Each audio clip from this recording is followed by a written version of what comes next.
Pope பிரான்சிஸின் இறுதி சடங்கானது வாட்டிக்கனில் நடைபெற்று வருகிறது. உடல்நலக் குறைவால் காலமான போப் பிரான்சிஸின் இறுதி சடங்கு இன்று நடைபெறும் என அறிவிக்கப்பட்டிருந்த நிலையில் வாட்டிக்கனில் உள்ள தேவாலயத்தில் இறுதி சடங்கு நடைபெற்று கொண்டிருக்கிறது.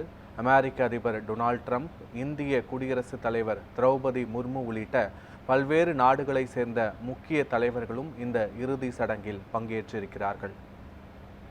இது தொடர்பான முழுமையான விவரங்களோடு எமது செய்தியாளர் ஆல்வின் இணைந்திருக்கிறார். ஆல்வின், விவரங்களை சொல்லலாம்.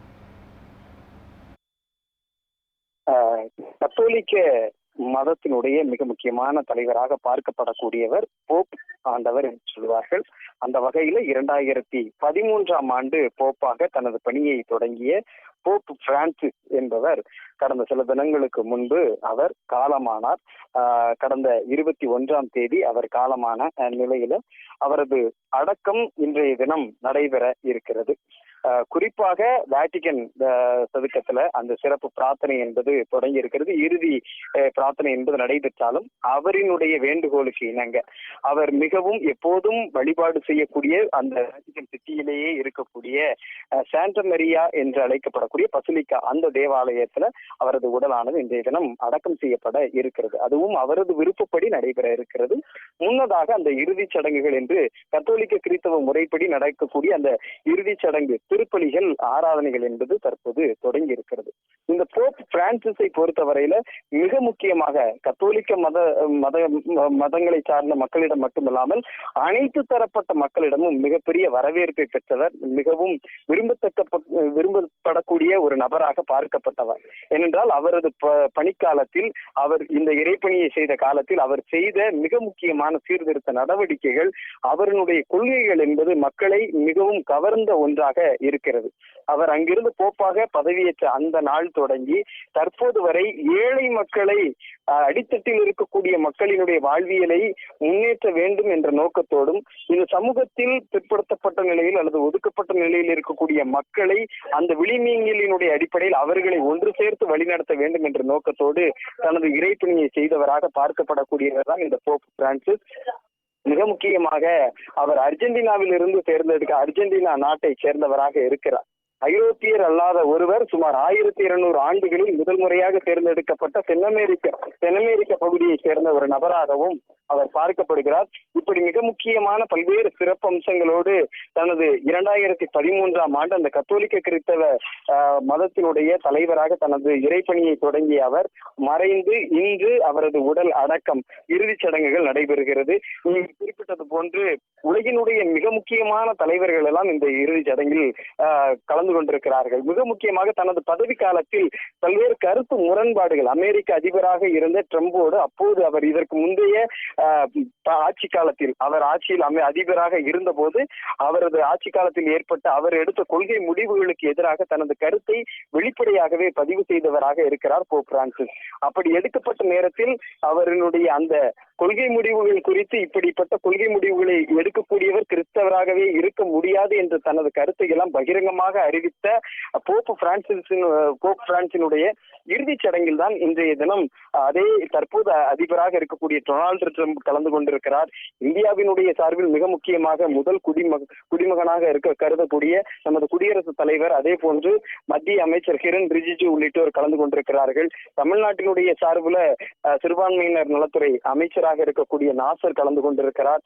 இனிகோ அவரும் கலந்து கொண்டிருக்கிறார். இப்படி மிக முக்கியமாக உலகினுடைய மிக முக்கியமான தலைவர்கள் எல்லாம் இன்று இந்த இறுதிச் சடங்கில் கலந்து கொண்டிருக்கிறார்கள். காரணம், ஏறத்தாழ 1.4 பில்லியன் அளவிற்கு இருக்கக்கூடிய கத்தோலிக்க கிறிஸ்தவர்களுடைய மத தலைவராக இந்த போப் பிரான்சிஸ் பார்க்கப்படுகிறார். அப்படி இருக்கக்கூடிய மிக முக்கியத்துவம் வாய்ந்த உலகினுடைய எல்லா தலைவர்களும் இருந்தாலும் போப் பிரான்சிஸ் என்பவர் மிக முக்கியமாக பார்க்கப்படக்கூடியவராக இருக்கிறார். உலகெல்லாம் பின்பற்றக்கூடிய இந்த கத்தோலிக்க மதத்தை பின்பற்றக்கூடியவர்கள் மட்டுமல்லாமல் அனைத்து தரப்பட்ட மக்களினுடைய சார்பாகவும் அவர் பேசக்கூடியவராக தனது பணிக்காலத்தில் இருந்திருக்கிறார் என்பது மிக முக்கியமான ஒன்றாக இருக்கிறது. அவரது வாழ்வை பொறுத்தவரையில கடந்த 1936ஆம் ஆண்டு டிசம்பர் மாதம் 17ஆம் தேதி பிறந்திருக்கிறார். அப்படி பிறந்த அவர் இன்று கடந்த தனது 88வது வயதில் இந்த உயிரை இழந்திருக்கிறார். அப்படி அவர் பிறந்த நாள் முதல் அவர் அங்குள்ள பள்ளியில் படித்து ஐந்து பேர் கொண்ட குடும்பத்தில் பிறந்த அவர் அங்குள்ள அரசு பள்ளியிலேயே பயின்று தனது வாழ்வியலை இளமை காலத்தை தொடங்கி இருக்கிறார். அதே போன்று முதல் முறையாக அவர் இயேசு சபை குருவாக தனது இந்த இறைப்பணிக்காக அவர் சென்றிருக்கிறார். அதுவும் 1969 33வது வயதில் அவர் குருவாக, அதாவது கிறிஸ்தவ மதத்தினுடைய பாதிரியாராக தனது பணியை தொடங்கி இருக்கிறார். அவரது சிறப்பான பணி காரணமாக கடந்த 1992ஆம் ஆண்டு ஜூன் மாதம் 27ஆம் தேதி ஆயராக, குருவுக்கு அடுத்த நிலையில் இருக்கக்கூடிய ஆயர் என்ற நிலைக்கு அவர் திருப்பொழிவு செய்யப்பட்டதாகவும் சொல்லப்பட்டிருக்கிறது. அதே போன்று தொடர்ந்து அதிலும் சிறப்பாக செயல்பட்டதனுடைய அடிப்படையில கடந்த 2001ஆம் ஆண்டு அப்போதைய போப்பாக இருந்த 2ஆம் அர்ச்சகரால் கர்தினாலாக அவர் உயர்த்தப்பட்டார். அதனுடைய அடிப்படையிலும் தனது மிகச்சிறந்த பணிகளை செய்ததனுடைய அடிப்படையில கடந்த 2013ஆம் ஆண்டு அவர் போப்பாக தேர்ந்தெடுக்கப்பட்டிருக்கிறார். பல்வேறு சுற்றுகளாக அன்றைய தினம் நடைபெற்ற அந்த தேர்தலில் மிகவும் மறைமுகமாக, உலகிலேயே நடக்கக்கூடிய மிகவும் ரகசியமாக நடக்கக்கூடிய ஒரு தலைவர் தேர்தல் என்று கூட சொல்லுவார்கள். அந்த அளவிற்கு மிக ரகசியமாக நடத்தப்படக்கூடிய அந்த தேர்தலில் கூட அவர் வெற்றி பெற்று 2013ஆம் ஆண்டு கத்தோலிக்க கிறிஸ்தவத்தினுடைய மத தலைவராக தேர்ந்தெடுக்கப்பட்டிருக்கிறார் என்பதை நாம் இங்கு கவனிக்க வேண்டிய ஒன்றாக இருக்கிறது. இப்படியாக தனது பணி வாழ்வை அவர் செய்திருந்தாலும் கூட மிக முக்கியமாக பல்வேறு நாடுகளுக்கு, குறிப்பாக காசா மக்களின் மீது மிகப்பெரிய அன்பு கொண்டிருந்தார். அங்கு பாதிக்கப்படக்கூடிய, போரினால் பாதிக்கப்படக்கூடிய மக்களுக்கு தனது அன்பை வெளிப்படையாக தெரிவித்து அவர்கள் மீது மிக பற்றுறுதி கொண்டிருந்தார்.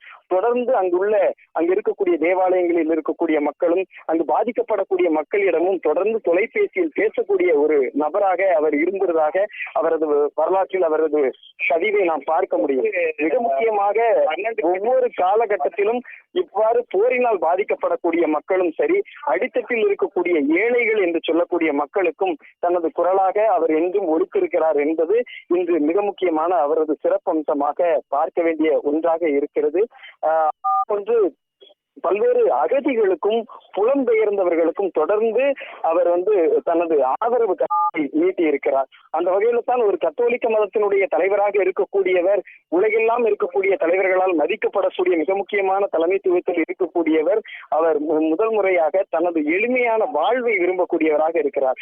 அப்படித்தான் தான் எந்த எளிய வாழ்வை விரும்பினாரோ அதே போன்று இந்த சமூகத்திலும் மிகவும் ஏழ்மையாக இருக்கக்கூடிய மக்கள், அகதிகளாக வரக்கூடியவர்கள், அதே போன்று போரினால் பாதிக்கப்படக்கூடிய மக்கள் என்று இவ்வாறு இந்த உலகத்தில் எங்கெல்லாம் பாதிப்புகள் ஏற்படுகிறதோ அந்த பாதிக்கப்பட்ட மக்களினுடைய சார்பாக தனது குரலை ஓங்கி உயர ஒலித்திருக்கக்கூடியவராகவும் அவரை நாம் பார்க்க முடியும். அந்த வகையில்தான் வெளியிலிருந்து வரக்கூடிய, புலம்பெயர்ந்து வரக்கூடிய அகதிகளுக்கு எதிராக அப்போதைய அதிபராக இருந்த டொனால்டு ட்ரம்புக்கு எதிராக கூட தனது கருத்தை மிக வலுவாக பதிவு செய்தவராக இருக்கிறார்.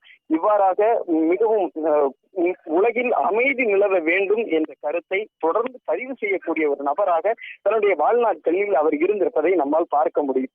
எங்கெல்லாம் போர் நடக்கிறதோ அந்த மக்களோடு, அந்த மக்களினுடைய அமைதிக்காக பேசுவார். குறிப்பாக ரஷ்யா உக்ரைன் இடையிலான போர் குறித்தும் தனது வருத்தத்தை எப்போதும் பதிவு செய்திருக்கிறார். அதே போன்று தான் இஸ்ரேல் பாலஸ்தீனம் இடையிலான போர் நிலை குறித்தும் தனது வருத்தத்தை அவர் பதிவு செய்திருக்கிறார். எங்கெல்லாம் போர் நிகழ்கிறதோ அங்கெல்லாம் தனது அமைதி நிலவ வேண்டும் என்ற தனது கருத்தை பதிவு செய்யக்கூடியவராகவும் அதை வெளி உலகிற்கு சொல்லக்கூடியவராகவும் இருக்கிறார். முன்பு இருந்த கத்தோலிக்க போப்புகளில் இருந்து சற்று மாறுபட்டவராக தனது செயல்பாடுகளின் மூலமாக, தனது சொல்லாடல்களின் மூலமாக அவர் தனது அந்த மக்களினுடைய நலன் சார்ந்த கருத்துக்களை பதிவு செய்யக்கூடியவராக இந்த உலகம் அவரை அறிந்திருக்கிறது. அதனுடைய காரணமாக இந்த அவரது உயிரிழப்பை இந்த உலகமே மிகவும் துக்கத்தோடு கடைபிடித்துக் கொண்டிருக்கிறது. அடுத்த புதிய போப் பிரான்சிஸ் புதிய போப்பாண்டவர் தேர்ந்தெடுக்கப்படக்கூடிய நாட்கள் இன்னும் இருக்கலாம். ஆனால் தற்போது நடக்கக்கூடிய இந்த இறுதிச் சடங்கிற்கு பிறகாக அடுத்த போப் தேர்ந்தெடுக்கப்படுவதற்கான வாய்ப்புகளும் இருக்கிறது. மிக முக்கியமான ஒரு தலைவர் இன்று மறைந்திருக்கிறார் என்று இந்த உலகத்தில் இருக்கக்கூடிய கத்தோலிக்க கிறிஸ்தவர்கள் மட்டுமல்லாது மற்ற பாதிக்கப்பட்ட போரினால் பாதிக்கப்பட்டு அவர்களை நேரடியாக சந்தித்த ஒரு தலைவராக இந்த போப் பிரான்சிஸை நாம் பார்க்க முடியும். எப்போதும் மிக முக்கியமான செய்திகளை சொல்லக்கூடிய ஒரு நபராக, இந்த உலகத்திற்கு நற்செய்தியை சொல்லக்கூடிய தலைவராக அவரை கத்தோலிக்க மதம் மட்டுமல்லாமல் அனைத்து தரப்பட்ட மக்களும் பார்த்திருக்கிறார்கள். அப்படி மிக முக்கியத்துவம் வாய்ந்த ஒரு போப் பிரான்சிஸினுடைய இறுதி சடங்கில் இது தற்போது அங்கு நடைபெற்று வரக்கூடிய அந்த காட்சிகளை நம்மால் பார்க்க முடியும். அவரது இறுதி காலம் சற்று கடினமான காலகட்டமாக உடல்நலம் குன்றிய நிலையில அவர் அங்கு இன்று உயிரிழந்திருக்கக்கூடிய நிலையில அவரது இறுதி சடங்கு நடைபெறுகிறது. அவரது விருப்பப்படி சாண்டா மரியா என்று அழைக்கக்கூடிய அந்த பசிலிக்கா தேவாலயத்துல அவரது உடலானது அடக்கம் செய்யப்படுகிறது.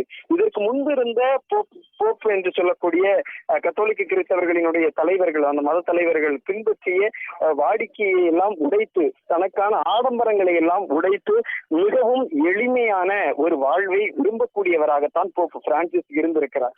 எப்போதெல்லாம் எங்கெல்லாம் அடித்தட்டு மக்களினுடைய கடினம் இருந்திருக்கிறதோ அங்கெல்லாம் தனது வாழ்வை நேரடியாகவே அவரும் ஒரு எளிமையான வாழ்வை வாழ்ந்து அந்த வாழ்வின் மூலமாக நற்செய்தியை இந்த மக்களுக்கு சொன்னவராக அவர் இருந்திருக்கிறார். அப்படிப்பட்ட அவர் இன்று உயிரிழந்திருக்கக்கூடிய நிலையில கத்தோலிக்க கிறிஸ்தவ தேவாலயங்கள் மட்டுமல்லாது உலகில் இருக்கக்கூடிய அனைத்து பகுதிகளிலும் அவரது இறப்புக்கு அஞ்சலி என்பது செலுத்தப்பட்டு வருவதை நம்மால் பார்க்க முடிகிறது. படிப்படியாக குருவாக இருந்து ஆயராக திருநிலைப்படுத்தப்பட்டு கர்தினாலாக உயர்ந்து போப்பாக, கத்தோலிக்க மதத்தினுடைய போப்பாக உயர்ந்து இன்று தனது இறைவனடி சேர்ந்திருக்கக்கூடிய போப் பிரான்சிஸினுடைய இறுதி சடங்கு நடைபெற்றுக் கொண்டிருப்பதை நம்மால் நேரடியாக பார்க்க முடிகிறது. சிறப்பு திருப்பலி என்பது நிறைவேற்றப்படும். அந்த சிறப்பு திருப்பலியினுடைய முடிவுல அந்த இறுதி ஊர்வலம் நடைபெற்று அவரது உடலானது அந்த சாண்டா மரியா என்று அழைக்கக்கூடிய அந்த தேவாலய பகுதியில அடக்கம் செய்யப்பட இருக்கிறது. போப் பிரான்சிஸின் பிறப்பு முதல் இறப்பு வரையிலான பல்வேறு தகவல்களை பகிர்ந்து கொண்டமைக்கு நன்றி ஆல்வின்.